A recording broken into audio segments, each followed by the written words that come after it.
गृह मंत्री अमित शाह ने आज प्रधानमंत्री नरेंद्र मोदी के जीवन पर आधारित एक कॉफी टेबल बुक का विमोचन किया है। ये कॉफी टेबल बुक नेटवर्क 18 की ओर से तैयार की गई है। दिल्ली में आयोजित एक कार्यक्रम में अमित शाह ने बुक लॉन्च की है। प्रधानमंत्री नरेंद्र मोदी के 75वें जन्मदिन के मौके पर तैयार की गई इस बुक में उनके जीवन के विभिन्न पहलुओं को दर्शाया गया है। इस मौके पर गृह मंत्री ने नेटवर्क 18 के editor in chief Rahul Joshi के साथ खास बातचीत में प्रधानमंत्री नरेंद्र मोदी के जीवन से जुड़े कई अनछुए पहलुओं पर चर्चा की है।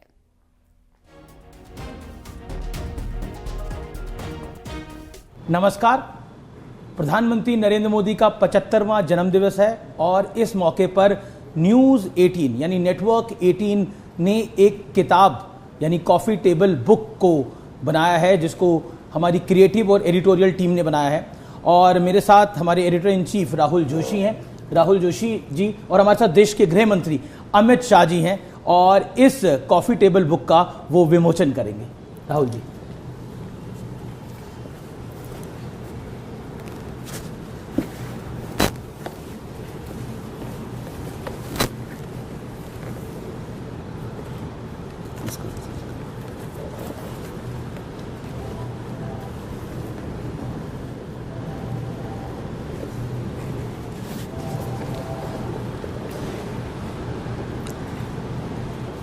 एक सेकंड रुकना भैया।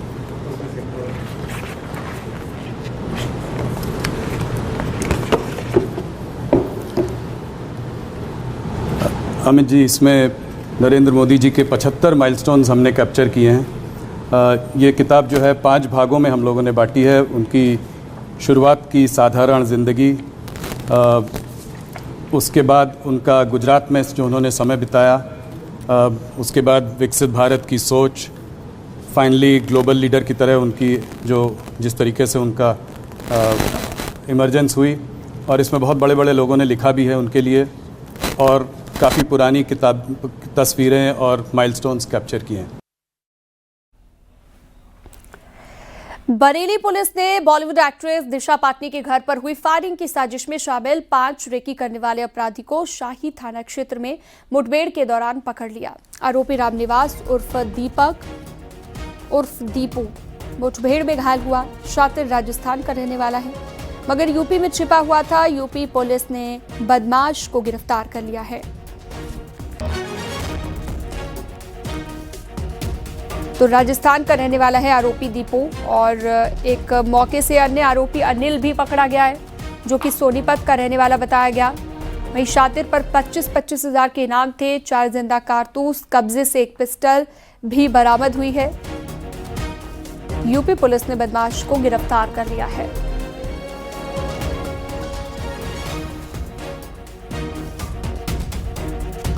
सोनभद्र के एक स्कूल में आकाशीय बिजली गिरी। हादसे में 3 छात्रों की मौत हो गई। एक छात्र घायल हुआ। छुट्टी के वक्त अचानक से गिरी थी आकाशीय बिजली। ब्रह्मदेव पब्लिक स्कूल नौटोलिया की यह घटना बताई जा रही है।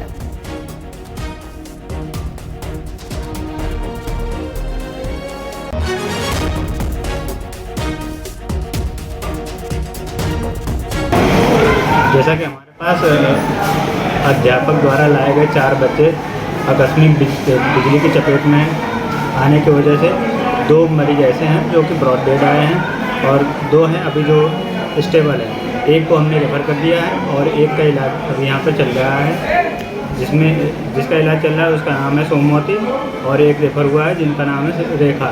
और दीपक और अरविंद जो कि ब्रॉड डेड में है। जो मौतें हुई उनकी उम्र क्या थी? उनकी उम्र एक का 15 साल था, एक का 8 साल था। हॉस्पिटल आने से पहले ही उनकी मौत हो चुकी थी? हॉस्पिटल आने से पहले यहाँ पर एक्सपायर हो चुके थे।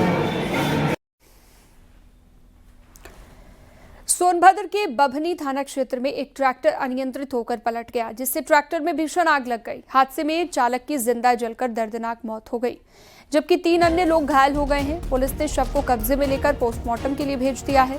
घायलों को अस्पताल में भर्ती करा दिया गया है।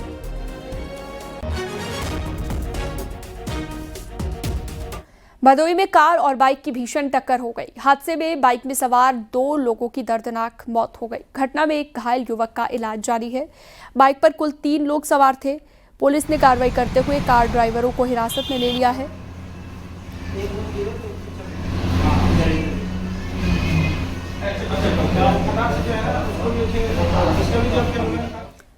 हापुड़ से अगली खबर, दिल्ली लखनऊ हाईवे पर सड़क हादसा, तेज रफ्तार अनियंत्रित कार बस में जा घुसी। करीब आधे घंटे तक ड्राइवर कार में घुसा रहा। गढ़मुक्तेश्वर के नेशनल हाईवे पर यह हादसा सामने आया है। तेज रफ्तार अनियंत्रित कार बस में जा घुसी।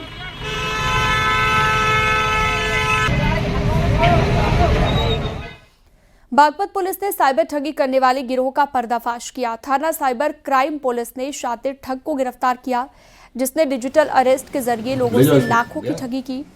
पकड़ा गया आरोपी डिजिटल अरेस्ट और फर्जी वीडियो कॉल के जरिए ठगी करता था। पुलिस ने शातिर के पास से mobile, ATM card, credit card, pan card, chequebook बरामद कर ली है। अभियुक्त पर सिर्फ बागपत ही नहीं बल्कि केरल, महाराष्ट्र, छत्तीसगढ़ और पश्चिम बंगाल से भी शिकायतें दर्ज हैं। इन राज्यों में दर्ज ठगी की रकम करीब 96 लाख से ज्यादा बताई जा रही है। लगभग 96 लाख रुपए का साइबर फ्रॉड किया जा चुका है। इस गैंग में इसके साथ 4 अन्य लोग हैं जो ये मिलकर काम करते हैं। इस व्यक्ति से और पूछताछ की गई तो इसने बताया कि ये पहले गाजियाबाद में IPS इंदिरापुरम पब्लिक स्कूल में अकाउंटेंट का काम करता था और कोविड के दौरान इसकी नौकरी छूट गई थी और उसके पश्चात इसने एक अपनी कंपनी खोली, उसमें भी इसको घाटा हुआ। फिर जानकारी होने के क्रम में इसकी कुछ लोगों से मुलाकात हुई और इन लोगों के साथ मिलकर इसने साइबर ठगी का काम चालू कर दिया। इस विवेचना के दौरान इसमें 111 BNS जो कि ऑर्गेनाइज्ड साइबर क्राइम की धारा, गंभीर धारा होती है, उसकी वृद्धि करके अभियुक्त को माननीय न्यायालय के समक्ष प्रस्तुत करके न्यायिक अभिरक्षा में भेजा जा रहा है।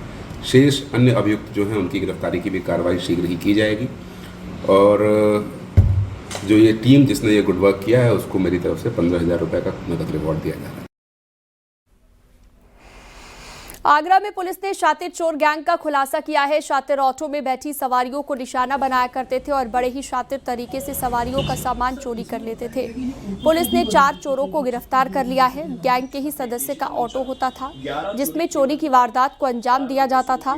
पुलिस ने आरोपियों के पास से तमंचा, कारतूस और ऑटो बरामद कर लिया है।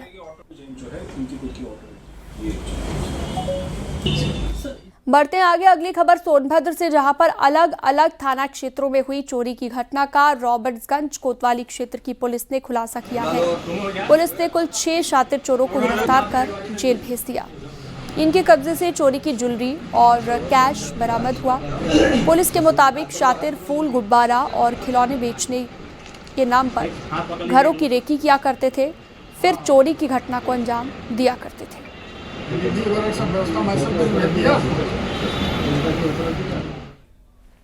खबर हापुड़ से है, जहां पर पुलिस ने लड़की छेड़ने वाले 3 मंचलों को गिरफ्तार कर लिया है। पुलिस के सामने आरोपी हाथ जोड़कर माफी मांगते दिखाई दिए। आपको बता दें, कल शाम को नगर कोतवाली क्षेत्र के मेरठ रोड पर आरोपियों ने भाई के साथ जा रखी लड़की से छेड़खानी की थी, जिसके बाद पुलिस ने मामले में एक्शन लिया है। घटनाक्रम पुलिस के संज्ञान में आते ही तत्काल FIR दर्ज किया गया और ट्रेस किया गया तो 2 बाइक पर 4 लड़के नजर आए थे, जिसमें से 3 की अरेस्टिंग हो गई है और एक अन्य अभियुक्त है जो उसकी तलाश की जा रही है। दोनों गाड़ियां बरामद हो गई हैं। उसकी गिरफ्तारी करके जो शेष अभियुक्त है अग्रेतर कार्रवाई की जाएगी। औरैया की अचलदा पुलिस ने 3 शातिर चोरों को गिरफ्तार कर उनके कब्जे से जेवर और लगभग 55,000 कैश बरामद किया। पिछले दिनों अचलदा इलाके के घसारा गांव में चोरी की घटना हुई थी, जिसके बाद पुलिस ने केस दर्ज कर मामले की जांच शुरू कर दी है। बांदा पुलिस ने 2 शातिरों को गिरफ्तार कर लिया है। दोनों पर अवैध रूप से स्वास्थ्य के लिए हानिकारक नकली पेय पदार्थ तैयार कर बिक्री करने का आरोप लगा है। आरोपी ने बताया कि वो कच्चा माल कानपुर से खरीदता है और केमिकल जूस बनाकर आसपास के बाजार में बेचता है। पुलिस ने मामला दर्ज कर आरोपी को सलाखों के पीछे भेज दिया। जामू थाना कमासिन के अंदर ये सूचना प्राप्त हुई कि एक व्यक्ति मिलावटी पेय पदार्थ बना करके उसको बेचता है, जिस पर त्वरित रूप से कार्रवाई करते हुए थाना प्रभारी द्वारा और चौकी इंचार्ज द्वारा फूड सेफ्टी अधिकारी को सूचना दिया गया। फूड सेफ्टी अधिकारी और थाना हाजा द्वारा संयुक्त रूप से कार्रवाई की जा रही है। अग्रिम वैधानिक कार्रवाई प्रचलित है। बिहार के पश्चिम चंपारण के दहवा गांव में पशु तस्करी के खिलाफ चल रही छापेमारी के दौरान बिहार और उत्तर प्रदेश की संयुक्त पुलिस टीम पर जानलेवा हमला हुआ। हमले में धनहा थाना के दारोगा प्रमोद कुमार गंभीर रूप से घायल हुए। हमलावरों ने उनका सर्विस रिवॉल्वर और मोबाइल भी छीन लिया। वहीं उत्तर प्रदेश के कप्तानगंज कोतवाली के एक दारोगा और 2 सिपाही भी चोटिल हुए। कुशीनगर पुलिस को गुप्त सूचना मिली थी कि दहवा गांव से बड़े पैमाने पर पशु तस्करी की जा रही है। सूचना के आधार पर यूपी पुलिस ने धनहा थाने से सहयोग लेकर संयुक्त कार्रवाई की और छापेमारी की।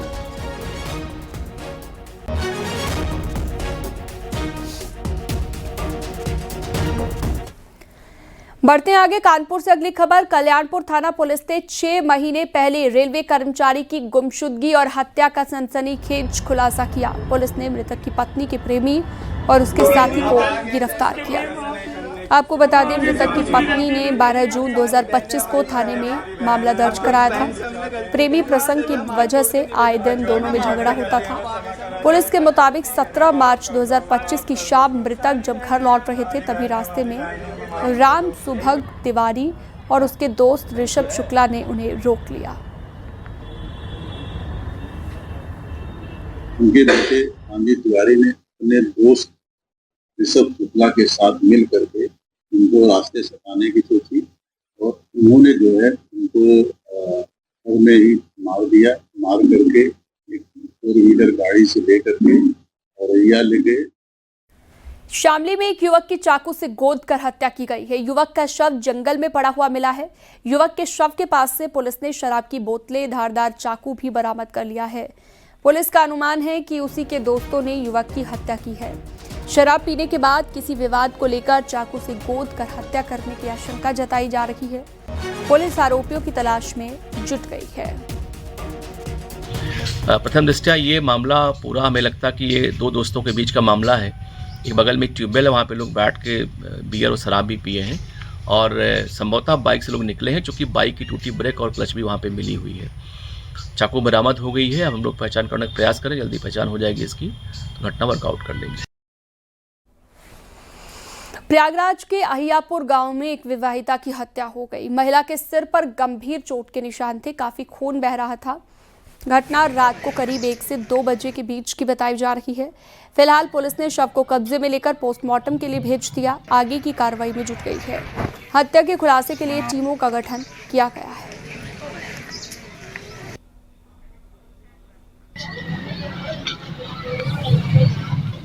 बांदा में एक महिला ने ट्रेन के आगे कूदकर सुसाइड कर लिया। जीआरपी ने महिला के शव को कब्जे में लिया, पोस्टमार्टम के लिए भेज दिया और खबर के मुताबिक महिला घरेलू कलह से तनाव में थी। ट्रेन के आगे कूदकर उसने जान दे दी। मामला बांदा के क्योटरा रेलवे क्रॉसिंग के पास का बताया जा रहा है।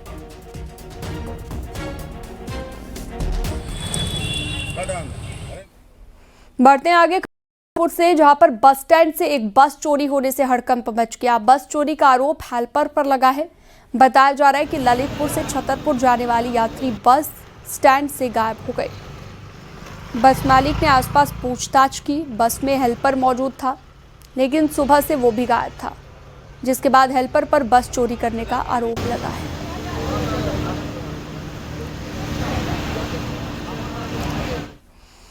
चंदौली से अगली खबर। चकिया और शहाबगंज थाना पुलिस ने चोर गिरोह का पर्दाफाश करते हुए 4 शातिरों को गिरफ्तार किया और जेल भेज दिया। इनके पास से चोरी की 10 बाइक बरामद हुई।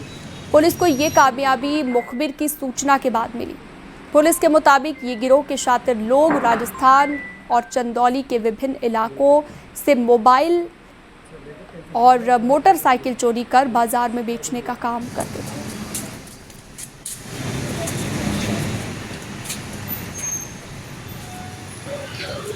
एसपी सर के निर्देशन पे लगातार बैरियर चेकिंग प्रचलित चल रहा है पूरे जनपद में। उसमें से कल रात में 2 तस्करों के वाहन के देखते हुए चेकिंग कर रहा था। जॉइंट टीम बनाए थे शाहबगंज एवं चकिया थाने के। उस पर ये आया था कि 2 संदिग्ध वाहन आ रहे थे। उसमें रुके चेकिंग के दौरान ये पता चला कि ये चोरी किए हुए मोटरसाइकिल है। आगे पूछताछ एवं बरामदगी के बाद कुल 10 मोटरसाइकिल और मोटरसाइकिल की पार्ट्स की रिकवरी हुई है। जिसमें से टोटल 4 अभियुक्त गिरफ्तार है, एक मौके से फरार हो चुके हैं। प्रधानमंत्री स्मृति चिन्ह ई नीलामी 2025 के 7वें संस्करण में उत्तर प्रदेश केंद्र में है, जहां पर राज्य के 100 से ज्यादा विशिष्ट समिति चिन्हों के साथ 1300 से ज्यादा वस्तुएं बोली के लिए मौजूद हैं। प्रधानमंत्री स्मृति चिन्ह ई ऑक्शन में उत्तर प्रदेश से आए स्मृति चिन्ह का बोलबाला है। भारत सरकार के संस्कृति मंत्रालय की ओर से राष्ट्रीय आधुनिक कला संग्रहालय नई दिल्ली के माध्यम से आयोजित ये ई नीलामी देश विदेश के नागरिकों को नमामि गंगे परियोजना में योगदान देते हुए राष्ट्रीय धरोहर की एक झलक पाने का मौका प्रदान करती है।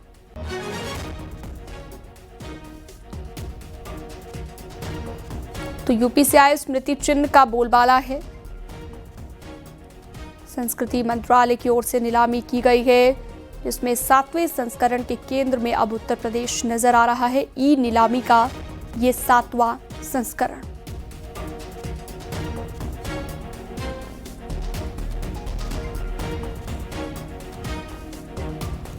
तो तस्वीरें भी आप लगातार देख रहे हैं। यूपी से आए स्मृति चिन्ह का बोलबाला नजर आया। और आपकी जानकारी के लिए बता दें कि ये जो परियोजना है, ये जो आयोजित किया गया यहाँ पर ई नीलामी, ये देश विदेश के नागरिकों को नमामि गंगे परियोजना में योगदान देते हुए राष्ट्रीय धरोहर की एक झलक पाने का मौका प्रदान करती है।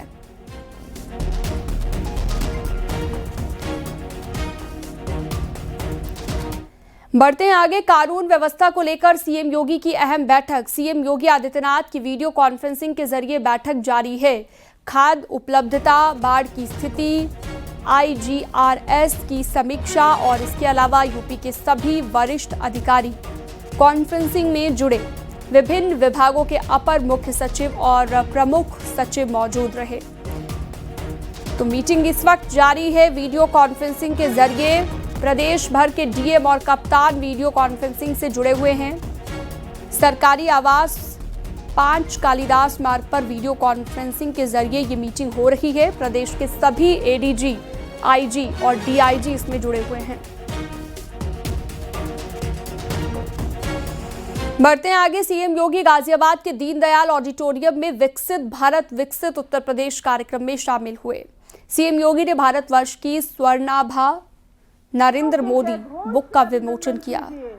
कार्यक्रम को संबोधित करते हुए सीएम योगी ने कहा, इसी गाजियाबाद में मैं सांसद रहते हुए एक बार आया था, तब यहाँ की हालत बहुत बदतर थी। पहले मुख्यमंत्री यहाँ आना पसंद नहीं करते थे। सीएम बनते ही मैं यहाँ आया और रात भर रुका, सारी व्यवस्था का आंकलन किया। तब और आज के गाजियाबाद में जमीन आसमान का अंतर है। गाजियाबाद तो क्या कहना है, यानी गाजियाबाद मुख्यमंत्री बनने के पहले मैं सांसद था और दिल्ली में आप देखते होंगे संसद के 4 सत्र चलते हैं। चारों सत्र में मैं रहता था। एक बार केवल तोमर जी ने हमें यहां बुलाया था सरसों का साग और मकई की रोटी खिलाने के लिए। लेकिन गाजियाबाद की छवि अच्छी नहीं थी। गाजियाबाद की छवि अच्छी नहीं थी। एक गैंगस्टर के लिए जाना जाता था।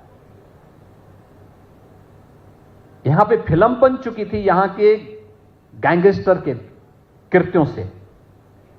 लोग उसी रूप में गाजियाबाद को जानते थे। यह गाजियाबाद की पहचान थी। गंदगी और गैंगस्टर, यह गाजियाबाद की पहचान हो गई थी। गौतम बुद्ध नगर ये लूट का एक अड्डा था।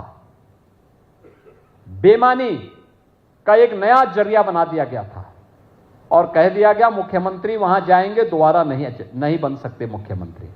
मैंने कहा तब तो जरूर जाऊंगा। अब इस बार ये नरेश जी है ना, तो देखा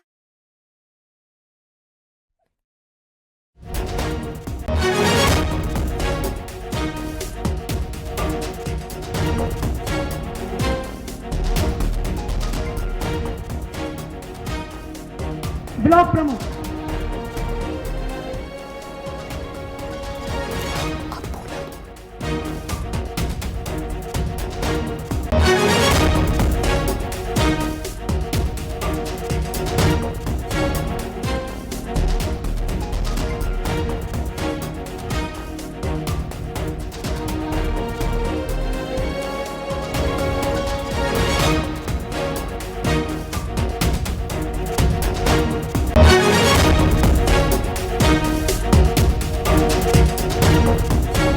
विदेशी वस्तु खरीदते हैं उसका मुनाफा विदेशों में जाएगा और फिर वही मुनाफा भारत के अंदर आकर के आतंकवाद के खिलाफ, उग्रवाद के खिलाफ, आतंकवाद के खिलाफ इस्तेमाल हो सकता है। इसीलिए कहा जा रहा है कि स्वदेशी वस्तुओं को हमें खरीदना चाहिए, उसको हम खरीदेंगे, हमारा पैसा हमारे देश में हमारे ही हस्तशिल्पी और कारीगरों की खुशहाली का आधार बनेगा। मथुरा में सीएम योगी ने आज विराट युवा सम्मेलन को संबोधित किया। इस दौरान सीएम योगी ने कहा कि देश में पीएम मोदी के नेतृत्व में हर क्षेत्र में तेजी से विकास हो रहा है। आज कोई भी क्षेत्र ऐसा नहीं जहां पर भारत की धमक ना हो। 11 सालों में देश ने बदलते भारत को देखा है। गरीबों को फ्री में राशन मिल रहा है। सीएम योगी ने कहा कि आज अन्नदाता किसान खुश हैं, किसानों को योजनाओं का सीधा लाभ मिल रहा है। सीएम योगी ने यह भी कहा कि संविदा पर काम करने वालों को कम से कम 16,000 हर हाल में देने होंगे।